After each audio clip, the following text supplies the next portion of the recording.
2달 전에 유다서 강해를 마지막으로 했었는데요. 지난 시간에 이 유다서 강해를 통해서 하나님의 은혜로 구원받은 그리스도인이 가장 피해야 할 3가지가 있다면 여러분이 오래돼서 잘 기억 못하실 수도 있겠습니다만 그것은 불신앙과 불순종, 불신앙에 기인한 불순종과 또 자신을 높이는 교만과 육체에 방임하는 방탕이라는 것을 들었을 것입니다.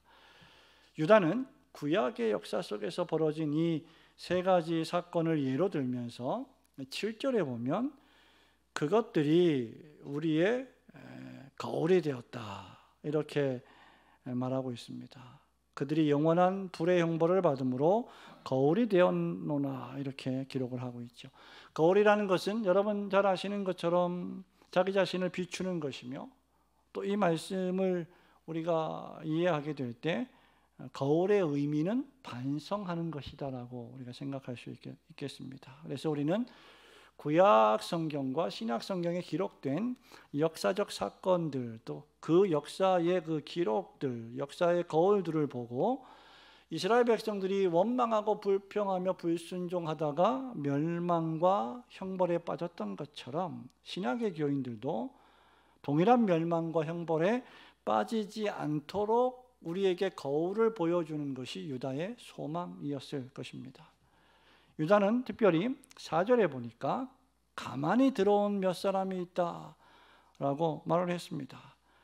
이 가만히 들어온 몇 사람은 그들이 부르심을 입은 성도들에게 앞서 말씀드린 것처럼 불신앙, 불순종, 교만, 그리고 육체적으로 방탕한 삶을 살도록 현혹합니다. 그리고 성도는 이를 주의해야 한다고 가르치고 있습니다. 가만히 들어왔다는 것은 정당하지 않다는 것이고 당당하지 않다는 것입니다. 노골적으로 말하자면 요한복음 10장에 있는 말씀 또 15장에 있는 말씀처럼 양의 문으로 들어오지 않는 이리와 같은 자들이지요. 또 목자의 음성을 알지 못하는 자들입니다. 우리 주님께서 부르시지 않은 자들이고 또 목자이신 그리스도의 음성에 순종하지 않는 자들입니다. 4절에 따르면 이런 자들이 이미 하나님의 은혜를 마지막에 보니까 어떻게 했습니까? 도리어 방탕한 것으로 바꾸었고 홀로 한 분이신 천지 만물의 대주제이신 예수 그리스도를 부인하는 자들이었다라고 유다가 쓰고 있습니다. 어떤 의미에서 이들은 교회에 몰래 들어온 침입자들이라고 할 수 있을 겁니다. 유다는 오늘 본문에서 이렇게 교회에 가만히 들어온 사람 몇이 누구이며 그들이 무엇을 주장하고 있고 또 그런 그들을 교회는 그리스도인들은 어떻게 대해야 하는지를 3가지로 교훈하고 있습니다. 우선 첫째로 교회에 가만히 들어온 자들을 8절에 보니까 유다가 뭐라고 부릅니까? 꿈꾸는 자들이라고 불렀습니다. 그러한데 꿈꾸는 이 사람들도 그와 같이 이렇게 쓰고 있습니다. 이 말은 그들의 삶의 목적과 생활의 원리들을 어디에 기초해 놓고 있느냐는 거예요. 이 가만히 들어온 몇 사람은 꿈꾸는 자들인다라고 할 때 이 꿈은 우리가 일반적으로 말하는 어떤 이상, 어떤 비전 이것을 말하고 있지 않습니다. 그들의 삶의 목적과 생활의 원리들을 그들이 생각하는 꿈과 연계해서 그 꿈의 기초에서 살아가는 자들을 의미합니다. 이어지는 8절에 보면 그들이 저지르는 3가지 죄가 등장하는데 첫째, 육체를 더럽히고 둘째, 권위를 업신여기며 셋째, 영광을 비방하는 것이라고 했습니다. 그런데 이 3가지 죄를 저지르게 만드는 원천이 무엇이었느냐라고 할 때 8절에 꿈꾸는 이 사람들이다 그 말이에요. 좀 어려운 말일 수 있습니다만은 그들은 자신들의 생활의 원리와 원천과 표준을 꿈에 두었던 것이죠. 자기들이 꾸는 꿈, 자기들이 생각하는 꿈에 두었던 것입니다. 그것이 우리가 잠을 잘 때 꾸는 꿈이든지 생각으로 만드는 꿈이든지 관계하지 않습니다. 육체를 더럽히는 삶도 권위를 업신여기고 영광을 비방하는 죄도 모두 다 그들의 꿈에 호소했습니다. 그러나 성도들은 삶의 목적도 생활의 원리도 모두 다 어디에 두어야 하죠? 하나님의 말씀인 성경에 원천을 두는 사람이 그리스도인입니다. 물론 성경도 꿈에 대해서 전혀 말을 안 하고 있는 것은 아닙니다. 꿈 자체를 부인하는 것은 아닙니다. 요셉도 여러분 잘 아시는 것처럼 꿈꾸는 사람이었고 선지자들도 자주자주 꿈을 꾸었습니다. 꿈은 구약시대의 이적과 표적과 같이 하나님의 뜻을 알려주시는 방편 가운데 하나로 작용을 했습니다. 그러나 그 꿈들은 모두가 다 하나님이 주신 꿈들이었고 그 꿈대로 성취가 되었고 이루어졌습니다. 그리고 그 꿈들은 모두가 다 하나님의 뜻대로 되는 거룩과 경건을 열망하는 꿈들이었습니다. 그러나 거짓 선지자들의 꿈은 무엇입니까? 하나님의 뜻이 아니었고 응답되지도 않았습니다. 그리고 하나같이 부정적이었습니다. 그들의 꿈들은 8절에 있는 것처럼 육체를 더럽히며 권위를 업신여기며 영광을 비방하는 행동을 낳는 꿈이었다는 것입니다. 거짓 선지자들의 꿈은 불신앙과 불순종과 방탕으로 달려가게 만드는 꿈들이었습니다. 따라서 여기 가만히 들어온 자들은 하나님의 참된 계시로서의 꿈을 꾼 것이 아니라 그들의 욕망을 만족시킬 꿈을 꾸었던 것입니다. 성도들은 이 말씀을 통해서 첫 번째 교훈을 얻어야 합니다. 성도들은 왜 숨을 쉬고 살아가느냐라고 할 때 우리의 개인적인 욕망을 꿈꾸기 위해 살아가는 존재가 아니라는 것입니다. 우리 그리스도인들은 하나님의 형상으로 지음받고 구원을 얻은 그리스도인들은 철저하게 처음부터 끝까지 서울문답 일문일답이 말하는 것처럼 하나님을 영화롭게 하고 그분을 즐거워하는 것을 꿈꾸는 사람들이어야 합니다. 그렇게 하기 위해서는 언제나 한 가지 중대한 태도를 견지해야 하는데 그것이 바로 계시의존사색이라는 태도입니다.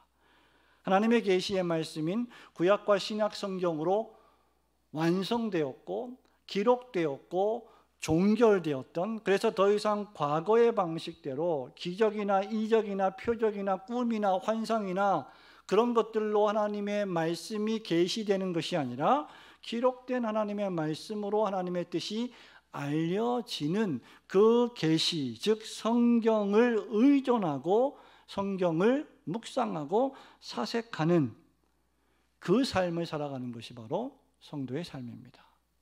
그러나 권위와 영광을 비방하는 시대는 하나님의 말씀인, 하나님께서 친히 하신 말씀인 성경을 비방하고 성경의 권위를 무너뜨리고 성경의 권위를 회방하는 일로 전부 시작됩니다.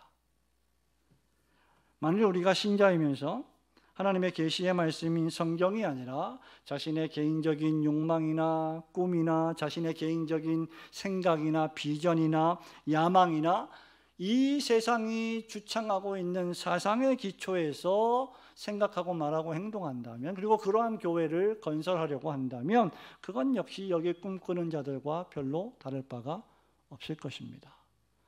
그러므로 여러분 언제든지 우리 올고든교회 성도들은 하나님의 말씀인 성경을 깊이 묵상하면서 그 말씀대로 살아가는 언제나 계시의존 사색의 삶을 살아가시기를 주님의 이름으로 축원합니다. 두 번째로 교회에 가만히 들어온 그들은 육체를 더럽히고 말씀드린 것처럼 권위를 업신여기며 영광을 부인하는 삶의 결과를 낳습니다. 8절 말씀을 다시 보면 저들은 꿈꾸는 사람들인데 그와 같이 육체를 더럽히고 권위를 업신여기며 영광을 비방한다. 자, 타락한 죄인이 성경을 하나님이 하신 말씀으로 받아들이지 않고요, 성경을 모든 삶의 원천으로 바라보고 내가 생각하고 판단하고 결정하고 행동하는 삶의 원천으로 성경을 바라보고 해석하지 않는다면 필연적으로 그 사람의 삶은 부패한 자기 자신의 죄와 악에 물든 삶으로 또는 세속에 물든 삶으로 살아가게 될 것입니다.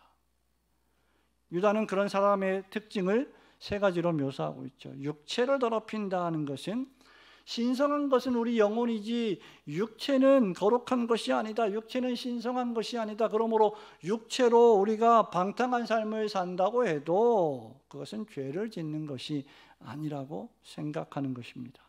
이것은 전형적인 이원론으로 매우 그릇된 생각이죠.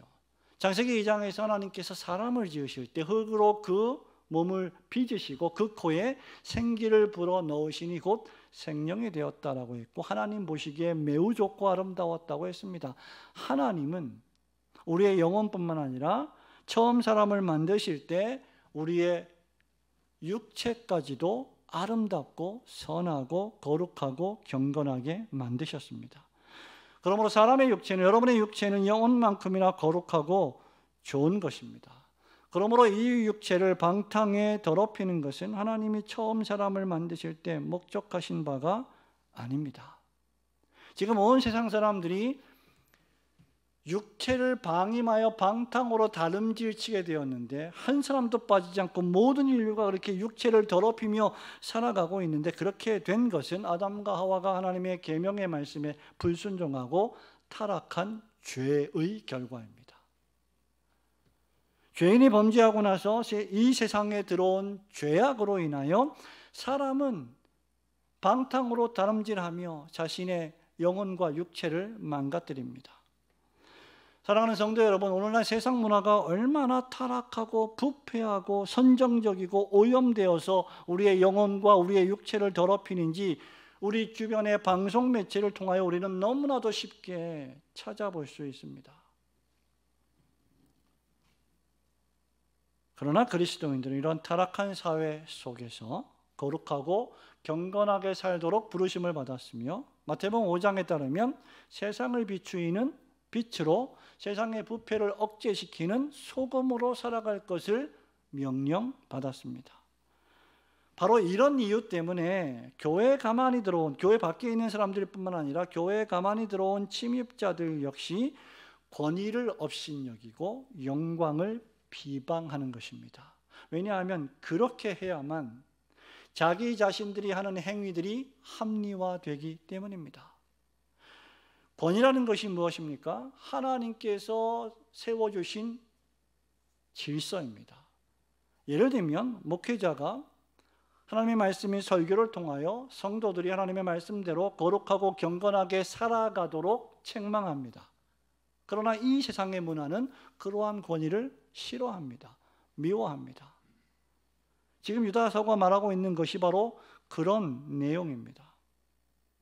자신들의 타락한 삶을 합리화하려면 그 타락과 그 죄와 그 악을 지적하는 권위를 업신여겨야 하고 그 영광을 비방해야 합니다. 자연적으로 그 권위를 지닌 분의 영광도 비방할 수밖에 없게 되는 것입니다. 그렇기에 그들의 삶의 방식이 4절 말씀처럼 홀로 하나이신 주제 곧 우리 주 예수 그리스도를 부인했던 것입니다. 그리스도께서 우리의 삶의 주인이 되신다면 우리가 잘못된 길로 들어서서 잘못을 행한다 할지라도, 우리가 연약해서 그러한 죄에 빠진다 할지라도 그것 자체를 합리화하지는 않습니다. 그러나 이 사람들은 그것을 합리화하기 위해서 권위를 업신여기고 영광을 오염시키는 것입니다. 그러므로 여러분의 몸이 하나님의 거룩한 성령이 거하시는 성전임을 믿으시고 거룩하고 경건하게 매사에 살아가시며, 이를 위해서 주님이 나라와 이 교회에 세워주신 각각의 권위와 영광을 인정하고 그 권위에 순종하며 살아가시는 성도들이 되시기를 주님의 이름으로 축원합니다. 마지막으로 교회에 가만히 들어온 이 사람들에 대해서 교회는 그들과 같이 비방하며 싸우기보다 하나님의 심판에 맡겨야 할 것을 유다는 교훈하고 있습니다. 사랑하는 성도 여러분, 저는 오늘날 우리 대한민국이 만난 이 삶의 시간들이 너무나 위험스럽고 위기라고 생각합니다. 교회가 또는 세상이 교회를 비판하고 교회의 질서와 권위를 무시하고 교회의 영광을 오염시킵니다. 마찬가지로 교회 역시 마땅하게 하나님께서 부여해 주신 권위를 업신여기고 그 영광을 호도합니다. 이렇게 교회와 국가와 교회가 서로를 미워하고 증오하게 될 때 그것은 하나님의 심판으로밖에 해석될 수가 없습니다. 그렇게 우리는 기도해야 하고 또 기도해야 하고 더 하나님의 긍휼을 간구해야 할 것입니다. 9절과 10절에 보면 교회에 가만히 들어온 자들에 대해서 유다가 천사장 미가엘과 마귀와의 변론을 예로 들면서 그들을 어떻게 대해야 할지를 교훈해 주고 있습니다. 오늘 이 저녁에 그 모든 것들을 이 어려운 말씀을 상세하게 설명할 수 없습니다만 사단 마귀는 어떻게 하든지 한 가지를 말씀을 드리면 성도들의 귀에, 여러분들의 귀에 지난 과거의 모든 죄와 악들을 기억나게 하고 상기시키면서 여러분들로 하여금 하나님을 부인하게 만들고 하나님을 떠나게 만들고 신앙 공동체로부터 떠나게 만드는 유혹을 하는 자들입니다. 마귀가 선지자 모세의 시신을 소유하기를 원했습니다. 마귀는 아마도 모세가 과거 애굽에서 이집트인과 애굽인을 죽이고 또 동족 유대인을 살인했던 죄를 명목으로 하나님의 선지자인 하나님의 종이었던 모세가 명예롭게 매장당할 그 권리를 박탈하고 모세의 시체의 소유권을 주장했습니다. 그러나 천사장 미가엘이 마귀와 다투어 변론했고 그를 스스로 정죄하기보다 우리 여호와 하나님께서 마귀를 꾸짖으시기를 기도했습니다. 9절에 보니까 다만 말하되 주께서 너를 꾸짖으시기를 원하노라 이렇게 쓰고 있습니다. 여기 너를 꾸짖으시기를 원하노라는 말씀을 스가랴 3장 2절에 인용의 말씀입니다. 스가랴 3장에 보면 사단이 또 한 사람을 참소하고 고발합니다. 하나님 앞에. 그가 바로 대제사장 여호수아였습니다. 여호수아가 더러운 옷을 입고 있었기 때문에 하나님 앞에서 여호수아가 더러운 죄인입니다라고 고발을 했던 것입니다. 여호수아가 입고 있던 그 더러운 옷은 물론 죄와 악을 상징했습니다. 그러나 그 결과가 무엇입니까? 여호와 하나님께서 도리어 사탄을 책망하셨고 여호수아가 입고 있던 더러운 옷을 제거하시고 그에게 새롭고 깨끗하며 아름다운 옷을 입혀 주셨습니다. 하나님은 여호수아에게 사죄의 은총을 베푸셨고 여호수아를 고발했던 사단을 정죄하셨으며 그에게 심판을 선언하신 것입니다. 스가랴 3장 4절과 5절에서는 이렇게 말하고 있습니다. 여호와께서 자기 앞에 선 자들에게 명령하사 그 더러운 옷을 벗기라 하시고 또 여호수아에게 이르시되 내가 내 죄악을 제거하여 버렸으니 너에게 아름다운 옷을 입히리라 하시기로 내가 말하되 정결한 관을 그의 머리에 씌우소서 하매 곧 정결한 관을 그 머리에 씌우며 옷을 입히고 여호와의 천사는 곁에 섰더라. 사단이 아무리 택자들을 고발하고 참소한다고 해도 여호와 하나님께서는 그분이 예정하신 택자들에게 반드시 아름다운 옷을 입히실 것이고 정결한 왕관을 머리 위에 씌워 주시는 분이십니다. 바로 그렇기 때문에 가만히 들어온 자들 몇이 육체를 더럽히고 권위를 업신여기며 그리스도의 영광, 교회의 영광을 비방할 때 맞서 싸우면서 그들에게 스스로 심판을 내리고 그들에게 스스로 복수하기보다 하나님께서 그리스도를 통하여 우리에게 주신 완전한 의를 의지해서 그들을 꾸짖어 주시기를 기도하고 간구하는 성도들이 되어야 할 것입니다. 이것이 우리가 원수를 향해서 취해야 할 신자들의 마땅한 태도입니다. 원수 갚는 것이 내게 있으니 너는 다만 나를 믿고 나를 의지하며 원수 갚는 것을 나에게 맡기라고 사도 바울이 우리에게 권면하고 있습니다. 여러 시편에서도 시인들이 악인들이 행하는 모든 악의 횡포와 고통으로 인해서 하나님 앞에 간구했습니다.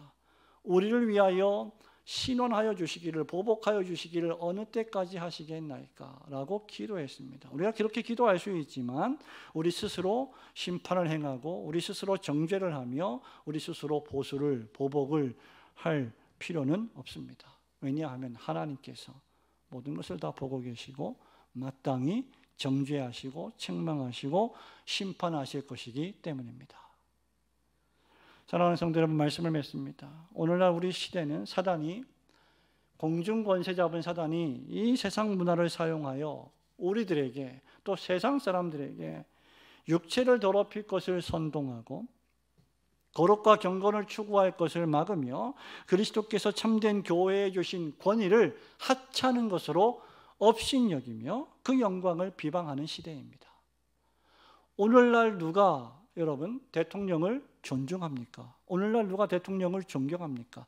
오늘날 누가 교회의 목회자를 존경하고 존중합니까? 오늘날 누가 학교의 교사를 존중하며 순종하고 스승의 그림자도 밟지 않는 삶을 살아갑니까? 이 시대는 실로 권위를 업신여기고 영광을 비방하는 시대라고 할 수 있을 것이며, 그러한 현상은 앞으로 시간이 갈수록 더욱 심화될 것이라고 생각합니다. 이러한 때에 만일 우리가 우리의 꿈이 아니라, 나의 꿈이 아니라, 내 생각이 아니라 하나님의 말씀을 원천으로 우리 삶의 목표를 정하고 우리 생활의 매일의 원리로 따른다면 하나님께서는 우리가 부족해도 여호수아에게 그렇게 하신 것처럼 우리의 더러운 옷을 벗겨서 제하여 버리시고 예수 그리스도의 보혈로 말미암아 값주고 사신 그리스도의 의의 흰옷과 그 아름다운 옷을 우리에게 입혀 주실 것입니다. 그리고 우리를 참소했고 고발했던 사단과 마귀를 도리어 꾸짖어 심판하실 것입니다. 하나님의 사랑하는 자, 곧 그 뜻대로 부르심을 입은 자들에게는 모든 것이 합력하여 선을 이룬다라고 했는데, 이 말씀은 하나님께서 당신의 사랑하는 자녀들을 위해서 모든 것을 합력하여 그들에게 유익하게 바꾸어 주신다는 사도 바울의 확신 넘치는 말씀입니다. 그리고 그 로마서 8장 마지막에서 바울이 그 이유 때문에, 바로 이 이유 때문에 그 어떤 끊을 수 없다라고 말하는 것입니다. 로마서 8장 38절입니다. 내가 확신하노니 사망이나 생명이나 천사들이나 권세자들이나 현재일이나 장래일이나 능력이나 높음이나 깊음이나 다른 어떤 피조물이라도 우리를 우리 주 예수 그리스도 안에 있는 하나님의 사랑에서 끊을 수 없으리라. 그러므로 사랑하는 우리 성도 여러분, 이 하나님이 마땅히 우리에게 주신 가정의 질서, 가정의 권위, 또 교회의 권위와 질서, 국가의 권위와 질서, 우리 개인에게 주신 모든 영광, 이 모든 것들을 업신여기고 비방하는 이 시대에 우리 참된 그리스도인들은 더욱더 권위를 인정하고 영광을 비방하지 않으며 우리의 온 인격을 하나님 기뻐하시는 그리스도인으로서 거룩과 경건을 추구해야 할 것입니다. 더욱더 하나님 말씀인 성경, 이 계시 의존 사색에 매진하셔서 매일매일의 삶 속에서 하나님을 영화롭게 하고 그분을 영원토록 즐거워하시는 성도들 되시기를 주님의 이름으로 축원합니다.